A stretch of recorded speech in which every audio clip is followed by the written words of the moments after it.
नमस्कार, मैं हूं आपके साथ हर्षा सरमाल। आप देख रहे हैं रिपोर्टर, और रिपोर्टर में आज हम सबसे पहले बात करेंगे श्रीनगर को लेकर। श्रीनगर के अंदर क्या कुछ चल रहा है, आज हम आपको हर जिले के अंदर लेकर चलेंगे और वहां पर हमारे ग्राउंड जीरो पर जो संवाददाता डटे हुए हैं क्या कुछ अपडेट कर रहे हैं, देखिए।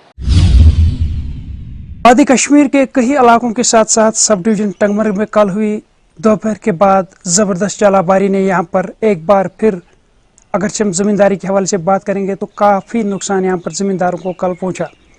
वही तेज़ हेलस्टॉर्म की वजह से यहाँ पर जो भी ज़मींदारों ने फसल या बीज बोए थे, कहीं ना कहीं उन्हें नुकसान का सामना कल उठाना पड़ा। वही अभी तक इलाके की तरफ कोई टीम रवाना नहीं की गई ताकि वो इस नुकसान का तखमीना लगाकर जो है इन्हें माकूल मुआवजा फराहम किया जा सके। यहाँ के मकामी लोगों ने गवर्नर इंतजामिया के साथ साथ महकमे हार्टिकल्चर और एग्रीकल्चर के आला अफसरान से गुजारिश की है कि इलाके की तरफ जो है एक टीम रवाना कर देनी चाहिए ताकि वो इस नुकसान का तखमीना लगाकर जो है इन्हें माकूल मुआवजा फराहम कर देना चाहिए। वही आपको सीधे टंगमर्ग ले चलते और दिखाते हैं ग्राउंड जीरो से क्या कह रहे हैं लोग इस हेलस्टॉर्म की वजह से जिन्हें कल नुकसान उठाना पड़ा। गाँव है, फिरोजपुरा है, माहिन है या द्रंग है या कहीं भी और सारे एडजेसेंट विलेजेस है जिनमें काफ़ी चालाबारी होने की वजह से बहुत सारा नुकसान हो गया। ये इतना ही नहीं है कि खासकर जो ये इस वक्त पीक सीज़न था, चेरी का क्रॉप जो अभी तैयार होने को आ रहा था, वो जो है पूरी तरह से डिस्ट्रॉय हो गया था। बदकिस्मती की बात है, लास्ट टाइम भी जो कुछ दिन पहले यहाँ पे चालाबारी हुई थी उस वक्त भी हमने रिक्वेस्ट की थी डायरेक्टर हार्टिकल्चर से कि आप यहाँ पे आए, कम से कम जो हमारे इधर भाइयों का नुकसान हो गया, जो हमारे यहाँ पे किसान लोगों का नुकसान हो गया, कम से कम इनकी बात आप सुन लीजिए, इनका आप देख लीजिए, इनकी जो खाद, इनकी जो दवाइयाँ हैं, अब तक कम से कम 50-50 हज़ार 67 हज़ार रुपये खाद पे लागत लगी है या दवाइयों पे लागत लगी या जो बाकी मैनुअल जो काम है मजदूरों का उस पे लागत लगी, वो बिल्कुल वो पूरी जो मेहनत है इस वक्त किसानों की ख़राब हो गई है। और हमारी इस वक्त ये फिर से एक बार रिक्वेस्ट रहेगी हार्टिकल्चर का जो डायरेक्टर साहब है उनसे कम से कम अपनी टीम आप यहाँ भेजिए, एक मखसूस टीम यहाँ पे भी, ताकि वो यहाँ नुकसान का असेसमेंट ले, ताकि इन जो ये किसान है, जो ज़मींदार हैं, इनको टाइमली कंपनसेशन फराहम की जाए। सर ये जो जलाबारी है फिरोजपुरा में माहिन, द्रंग, चक, त्रेरन, ये आधे हाफ दिन के बाद ये जलाबारी हुई है और बागात का बहुत सारा नुकसान हुआ है। और 5-10 साल हुए हम इन मेवा बागात से ही फ़ायदा ले रहे थे और हम अब हार्टिकल्चर से यही अपील कर रहे हैं कि वो यहाँ किसी टीम को भेजे और इसके बारे में जानकारी ले। और हम गवर्नर साहब से भी यही अपील कर रहे हैं कि हमारे इन बागात का कुछ इमदाद की जाए। शाम का अभी तो मौसम बहुत ही अच्छा है और हम आकर बहुत ही खुशी हो रही है। पूरे फैमिली के साथ हम लोग आए हुए हैं और सारे बच्चे एंजॉय कर रहे हैं। और यहाँ का मौसम, वातावरण, और सबसे बड़ी बात है कि यहाँ के लोग काफ़ी वेलकम करते हैं गेस्ट का। Thank you. जो टूरिस्ट आना चाहते हैं कश्मीर, उनके लिए क्या संदेश रहेगा? उनके लिए हमारा संदेश यही है कि आए, घूमें, एंजॉय करें अपने परिवार के साथ और घर जाए। अच्छा है यहाँ का मौसम। और इंडिया में मैंने बहुत जगह घूमा है लेकिन यहाँ का मौसम काफ़ी अच्छा है और यहाँ के लोग भी अच्छे हैं। शुक्रिया। बहुत खुश है, शुक्र खुदा का है। हमारा नाम फिरोज अहमद है और जो टूरिस्ट आ रहा है यहाँ पे, हम इससे बहुत खुश है। इस साल बहुत टूरिस्ट आया, हमने बहुत अच्छा कमाया है और इस साल यात्रा भी आएगी, हम खुश है। पिछले 2-3 सालों से टूरिस्ट नहीं आ रहा था, 370 का मसला हुआ था या कोविड हुआ था, यात्रा भी नहीं आई थी और टूरिस्ट भी नहीं आ रहा था। तो इस साल यात्रा भी आएगी और टूरिस्ट भी आ रहा है। तो यात्रा यहीं से जाती है। सब लोग टूरिस्ट जो है यात्रा का इंतज़ार करते हैं, हम भी यात्रा का इंतज़ार करते हैं क्योंकि इस साल यात्रा खुलेगी तो हम भी यात्रा के लिए जाएंगे। तो काफ़ी टूरिस्ट आए हुए हैं, क्या कितने खुश हैं आप? हम बहुत खुश हैं। हम लोगों को यही पैगाम देना चाहते हैं, चंदनवाड़ी में आओ और अमरनाथ के लिए आ जाओ, कश्मीर में आ जाओ, इधर घूमो। चंदनवाड़ी मेन पॉइंट है, चंदनवाड़ी के इधर स्नो आज भी मिलता है, बर्फ़ का जो ग्लेशियर है वो यहाँ पे आज भी मिलता है। इसलिए हम लोगों से ये अपील करता है, इधर आ जाओ चंदनवाड़ी में। बस सर, मेरा नाम मोहम्मद अमीन है और इस बार जो रश है वो बहुत बढ़िया है। 2022 है, इसमें बहुत रश है, टूरिस्ट बहुत एंजॉय कर रहे हैं यहाँ पे, बर्फ़ पे, यहाँ रिवर पे, और यहाँ बहुत सारा टूरिस्ट आ रहा है। मिनिमम दिन को मैक्सिमम 5000 से अब टूरिस्ट आ रहा है और हम लोग बहुत खुश है। यहाँ का काम भी अच्छा चल रहा है, हर किसी का काम, स्लेज हो, ये फोटोग्राफर हो या ये जूते वाले हो, कोई स्टिक बेच रहा है, कोई हेल्पर का काम कर रहा है, कोई गाइड उधर से आता है, ड्राइवर, सब कार वालों को भी अच्छा, बहुत अच्छा काम है। अच्छा। मेरा नाम पल्लवी है। कश्मीर मुझे बहुत ज़्यादा अच्छा लगा। यहाँ प्रकृति का सौंदर्य है और ये यहाँ खुश होने की सबसे ज़्यादा एक्साइटेड होना, मतलब बहुत बहुत अच्छा लगा। जो टूरिस्ट आना चाहते हैं उनके लिए क्या संदेश रहेगा यहाँ की? यहाँ रहेगा कि आप जरूर आओ, अपनी प्रकृति का असली सौंदर्य देखो और आनंदित हो और मदमस्त हो, इठलाओ, खुश रहो, मतलब पूरा एंजॉय करो यहाँ पे। आपका ये असली सौंदर्य देखने के लिए आपको यहाँ आना ही चाहिए, तब पता चलेगा कि दुनिया कितनी खूबसूरत है। कश्मीर के लोग कैसे लगे आपको मैम? कश्मीर के लोग बहुत अच्छे लगे। कश्मीर ही नहीं, कश्मीर के लोग भी बहुत अच्छे लगे। कहाँ कहाँ घूम के आए मैम आप? जी, मैं आई शिकागो से, श्रीनगर, और अभी जस्ट यहाँ पे हूँ और आगे जाना है वैष्णो देवी।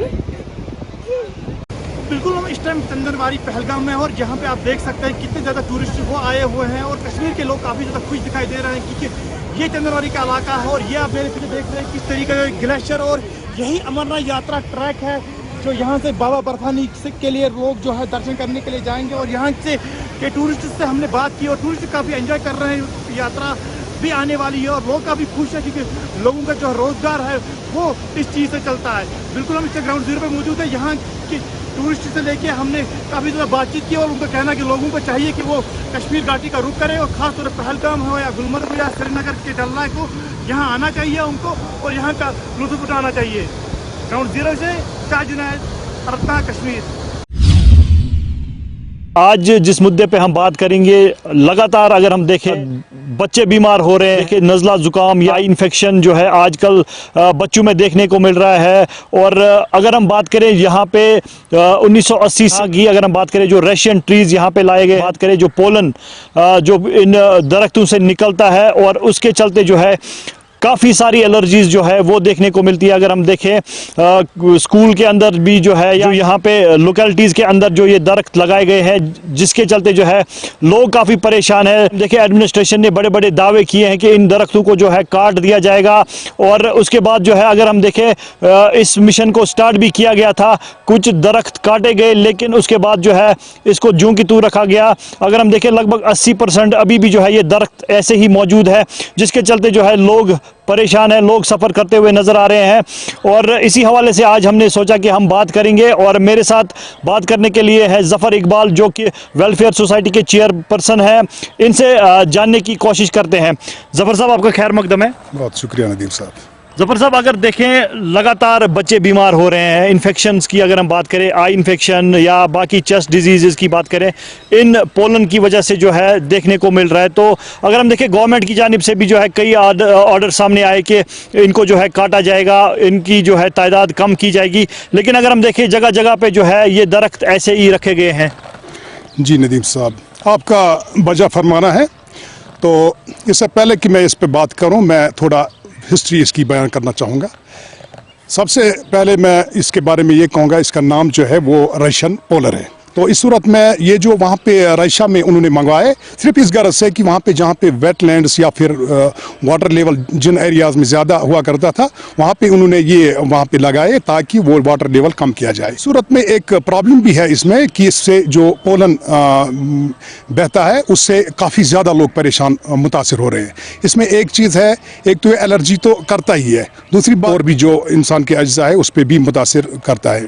तो ऐसी सूरत में हमने थोड़ा बहुत इस पे काफ़ी बार भी इस पे थोड़ा बहुत गवर्नमेंट को प्रोटेस्ट किया, लेकिन वो बिल्कुल जो कि तुम रहे, उनने कोई इस पे ख़ास इकदाम नहीं उठाए। इसके जो मुज़िर असरात हैं, तो इस सूरत में एक ऑर्डर निकाला था 2015 में जम्मू कश्मीर हाई कोर्ट ने। तो इस सूरत में कुछ अरसा गुजरने के बाद वहाँ पे फिर उन्होंने खुद ही उस पर ये कदगन लगाए और उसको मनसूख किया उस ऑर्डर को 2020 में। तो उस सूरत में फिर मालूम करने पर मालूम पड़ा कि एक्चुअली जो इसमें दो तरह के दरख्त पाए जाते हैं, एक तो मेल और दूसरा फीमेल। तो जो उन्होंने उस वक्त ऑर्डर निकाला था उसमें उन्होंने दर्ज किया था कि फीमेल जो पोलर है, रशियन पोलर, नाम तो इसका रशियन पोलर है, जबकि ये नॉर्थ अमेरिका से ही एक्चुअली वहाँ पे आया है। तो इस सूरत में फिर उन्होंने एक ऑर्डर फिर से निकाला। उसमें उन्होंने कहा कि जो हमने ऑर्डर निकाला था, चूँकि उसमें गलती से हमने ऑर्डर में लिखा था कि मेल उनको फीमेल को डिसबर्स कीजिए यानी मुनादिम कीजिए। तो लेकिन जो पोलन जो होता है वो मेल जो पोलर होते हैं उनसे वो बहता है। तो इस सूरत में जो अब उस ऑर्डर में थोड़ा बहुत कुछ कुछ कोताही रही, जिस वजह से उन्होंने एक टीम भी उस मामले में बनाई थी। तो गवर्नमेंट को भी इंस्ट्रक्शंस दिए थे कि इसको पूरी जांच पड़ताल करें और हमें वो रिपोर्ट दें, ताकि हम देखेंगे इस सूरत में आगे हम क्या करेंगे, लाहे अमल क्या रहेगा। लेकिन अभी तक आज तक कोई भी इसमें इकदाम नहीं उठाया गया। और मेरी उनसे कोर्ट से गुजारिश ये रहेगी, एक तो अब ये ज़रूरत भी है, लेकिन दूसरी चीज़ ये भी है कि इससे जो गलत असरात मुज़िर असरात पड़ते हैं, इस सूरत में उनको एक ऑर्डर निकालना चाहिए जिसमें कम से कम स्कूल्स जो है या फिर हॉस्पिटल्स हैं या फिर कमर्शियल एरियाज़ है, उनमें वो पाबंदी लगाएं। और अगर ज़रूरत पड़े तो ऐसी सूरत में कोई ऐसा इकदाम उठाए जिसमें ये मेल फीमेल का मसला हल हो जाए। इनको एक ऐसा दरख्त, जैसे हम वो पाइबंद जिसको कहते हैं कश्मीरी में करते हैं दरख्तों में, ताकि अगर उस सूरत में कुछ हो सकता है तो वो भी ठीक रहेगा। तो बसूरत दीगर ऐसे एरियाज़ में उनको लगाने से गुरेज करना चाहिए लोगों को भी, जिससे लोग मुतासिर हो रहे हैं, काफ़ी ज़्यादा परेशान हो रहे हैं। ऐसी सूरत में थोड़ा गवर्नमेंट को भी सोचना चाहिए कि क्या अच्छा रहेगा, क्या ठीक रहेगा, तो उस सूरत में कोई इकदाम उठाना चाहिए। कि अगर हम देखें एडमिनिस्ट्रेशन, क्योंकि बड़े बड़े दावे किए जा रहे हैं कि ये काटे जाएंगे, लेकिन अभी तक भी जो है इस पे कोई काम नहीं हो रहा है, जिसके चलते जो है लोग सफ़र कर रहे हैं। अगर हम कई इलाकों की बात करें, खासकर अगर हम डिस्ट्रिक्ट बारामूला की बात करें, नॉर्थ कश्मीर की बात करें, तो जगह जगह पे जो है ये दरख्त देखने को मिल रहे हैं, जिससे जो ये जो पोलन है ये उठ रहा है। और एलर्जीज़ की अगर हम बात करें, अगर हम देखें लोग इससे जो है बीमार होते हैं।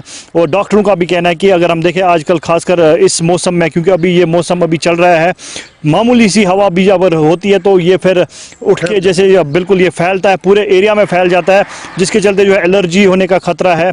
तो अगर हम देखें एडमिनिस्ट्रेशन के लिए आपकी क्या मैसेज रहेगी अब?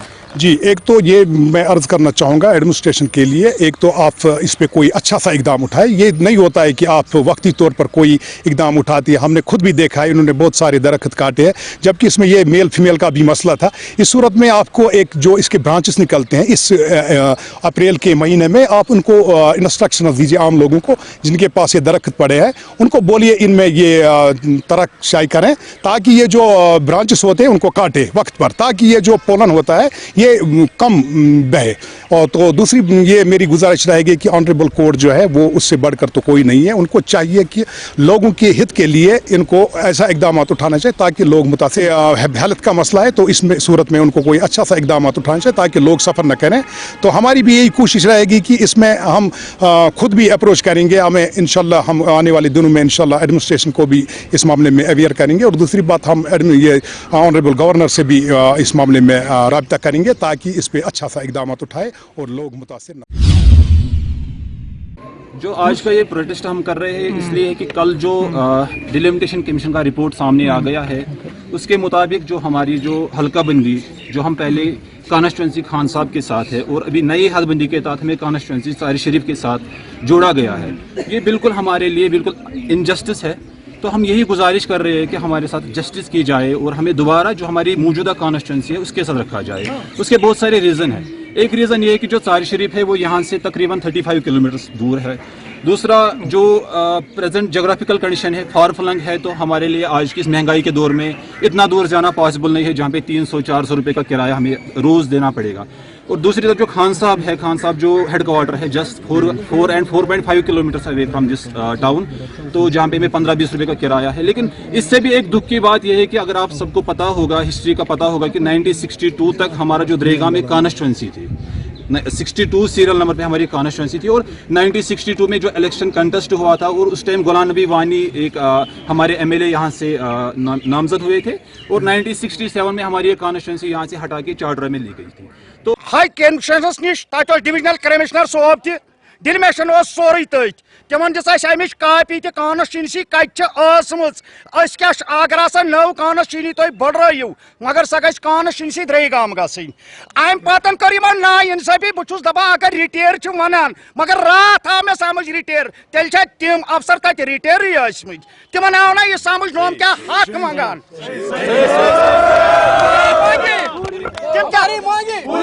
हमारी मांगे गुजारिश मेन वुस बह हाई अथॉरिटी वस high authority as chief minister as governor त मनोज सिन्हा साहब अमिस द्रेगाम हल्क सरपंच अपील करान ना इंसाफी सोन हक छीन अस नश कह ओतान 4 किलोमीटर तो दूर गसान मगर वन 45 किलोमीटर लगान सराय शरीफ सह मंजूर कह अम खुद गो तेल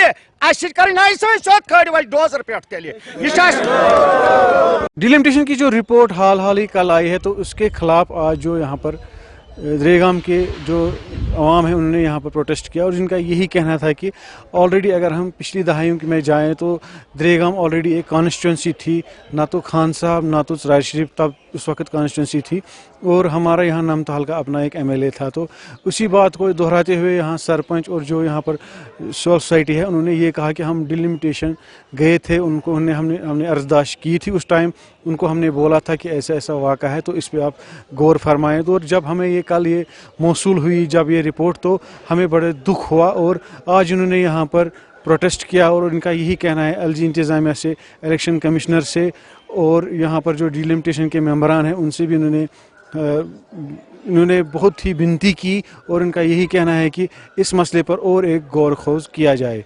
JK 24/7 के लिए मैं दरेगाम बड़गाम से ज़हूर हुसैन। JK 24/7 देखने वाले सभी नाज़रीन का हम खैर मकदम करते हैं। मैं साजिद रसूल हूँ और आज हम आप पहुँचे हैं ज़िला तरक्याती काउंसिल के रुकन और पीपल्स डेमोक्रेटिक पार्टी के एक सीनियर लीडर जो हैं सोनावाड़ी में, ताहिर कादरी के घर पे, और उनसे हम चूँकि आज मौसम बहार के साथ ही जो है जम्मू कश्मीर में फार्मिंग का सीज़न शुरू होता है, खेती बाड़ी का काम शुरू होता है, तो उसी हवाले से आज हम बात करेंगे। क्योंकि गुज़श्ता कई दिनों से हमने देखा कि जो किसान हैं जो ख़ास करके धान की फसलों के लिए इस वक्त तैयारियां कर रहे हैं, उनको कुछ अप्रहेंशंस थे इससे कबल और जो है पानी को लेकर के और इलेक्ट्रिसिटी को लेकर के काफ़ी सारे इश्यूज़ थे, कई जगहों पे एहतजाज भी हुआ था उस हवाले से। इस सब पर हम इन्हीं से बात करेंगे और ये जो कि इस इलाके से बिलोंग करते हैं, यहाँ पे जो आम आबादी है उन सब का इन्हिसार जो है खेती बाड़ी पर ही है, तो उस मामले में ये जो है बड़ा इम्पोर्टेंट बनता है कि इस इशू को लेकर के हम बात करें। ताहिर साहब, पहले हम आपका जो है खैर मकदम करते हैं, आपने हमें अपना वक्त दिया, अवल आपका खैर मकदम। जी, आपका बहुत बहुत शुक्रिया, आपने अपना टाइम निकाल कर यहाँ पर आप आए।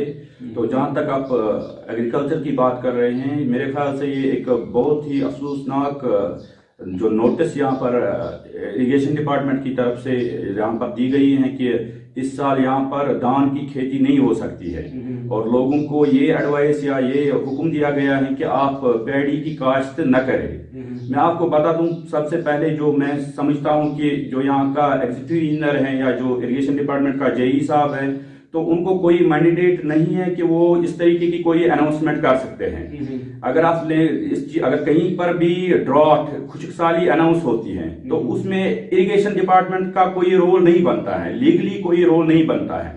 उनका काम, मैं उनको समझाता हूं, उनका काम सिर्फ ये है कि जो यहाँ की इरिगेशन कैनाल्स हैं, जो यहाँ की इरिगेशन कॉलेज हैं, उनकी सफाई करना और जितने भी हमारे यहाँ पर खासतौर सोनावाड़ी में जितने भी इरिगेशन पंप्स है उनको फंक्शनल बनाना, मैं समझता हूं यहाँ के इरिगेशन डिपार्टमेंट का काम है।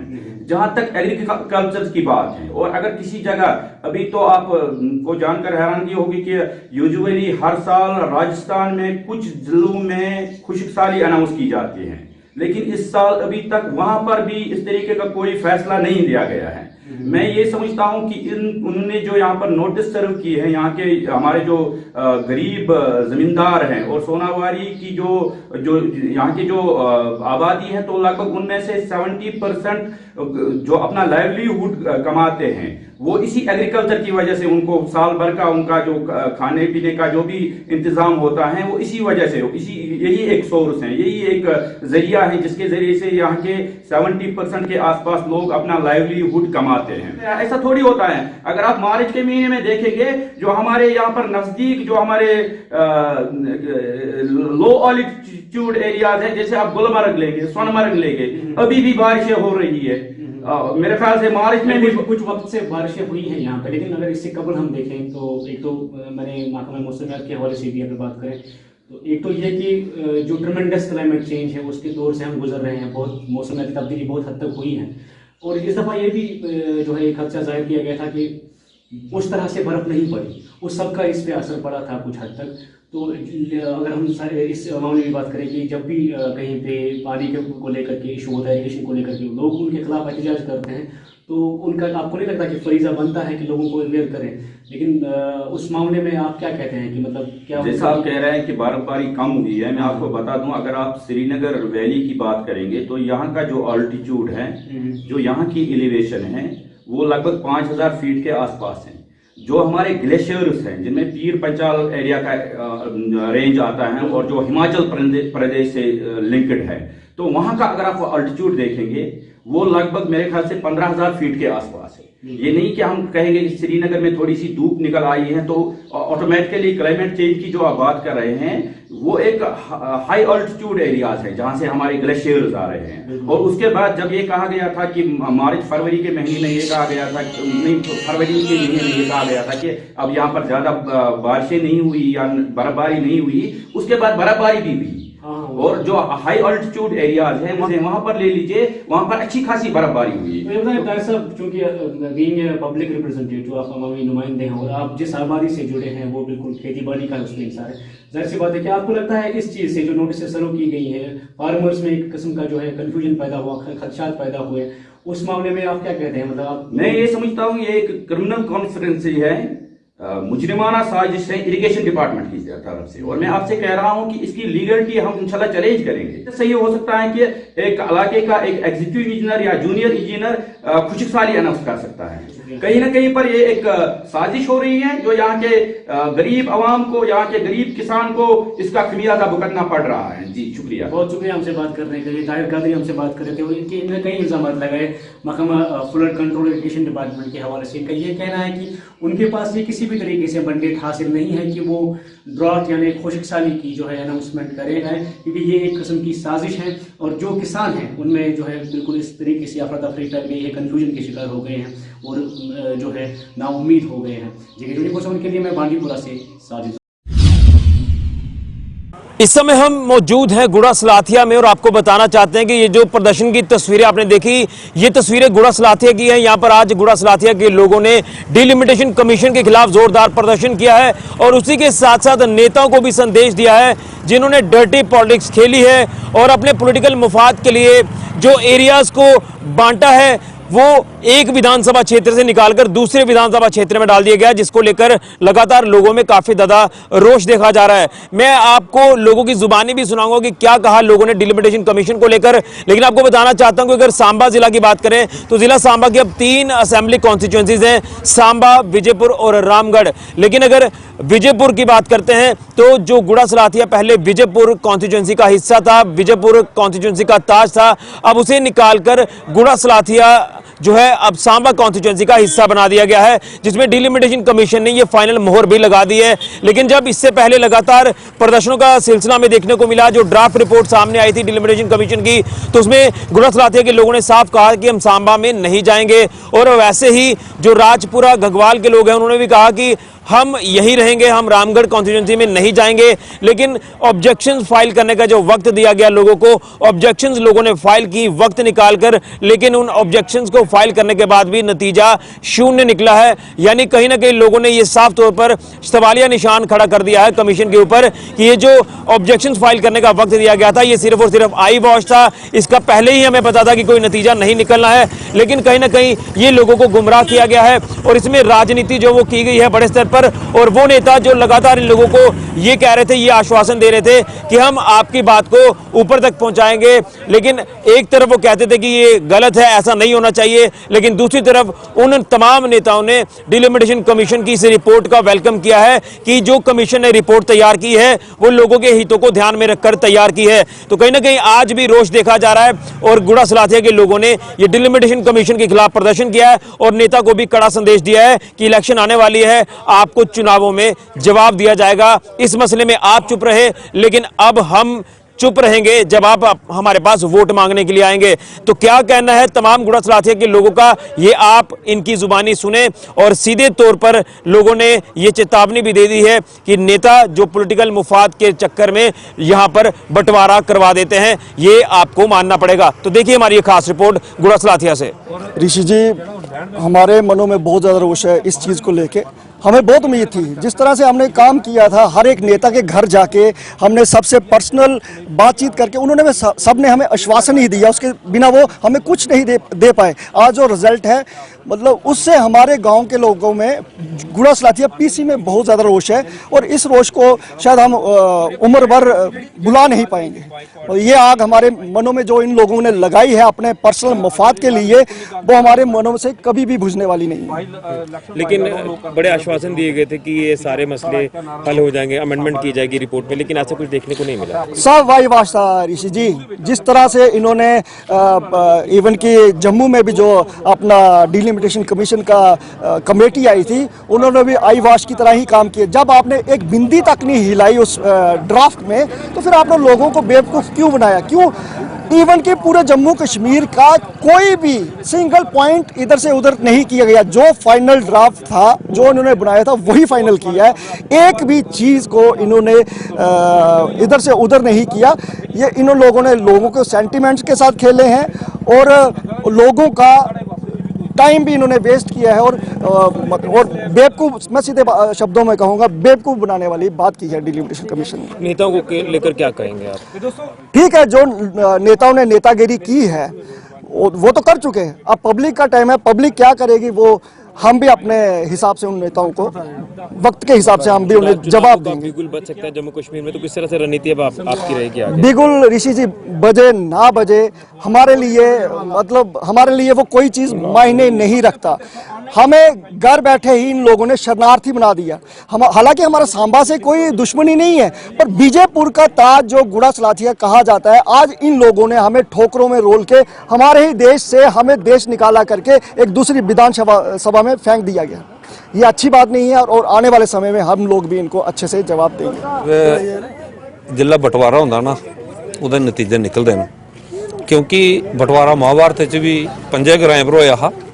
ਉਹਦਾ ਜਿਹੜਾ ਸਮੀਕਰਨ ਜਿਹੜੇ ਬਣੇ ਹੈ, ਔਰ ਉਹਦਾ ਰਿਜ਼ਲਟ ਜਿਹੜਾ ਇਤਿਹਾਸ ਅੱਜ ਵੀ ਦਿਖਦਾ, ਔਰ ਬੱਚਾ ਜਾਣਦਾ ਕਿ ਬਟਵਾਰੇ ਦਾ ਕੀ ਹੈ। ਇੱਕ ਬੜੀ ਸੋਚੀ ਸਮਝੀ ਸਾਜ਼ਿਸ਼ ਜਿਹੜੀ ਹੀ ਇਹਨਾਂ ਸਾਡੀ ਗੁੜਾ ਬਟਵਾਰ ਕਰਨਾ ਖੇਡੀ ਹੈ। ਜਿਵੇਂ ਮੇਰੇ ਸਾਥੀ ਨੇ ਆਖਿਆ ਕਿ ਘਗਵਾਲਗੀ उल्ला ठाकुर बलदेव सिंह हो रहे उभरते चेहरे जम्मू की लीड करा रहे, बस उनकी राजनीति खत्म करने, उन्हें खत्म करने ताई पिक एंड चूज वाली पॉलिसी उस कॉन्स्टिट्यूंसी की रिजर्व करी उड़िया, ताकि थोड़ी जी पोलीटिकल रिप्रेजेंटेशन वो खत्म हुई आ।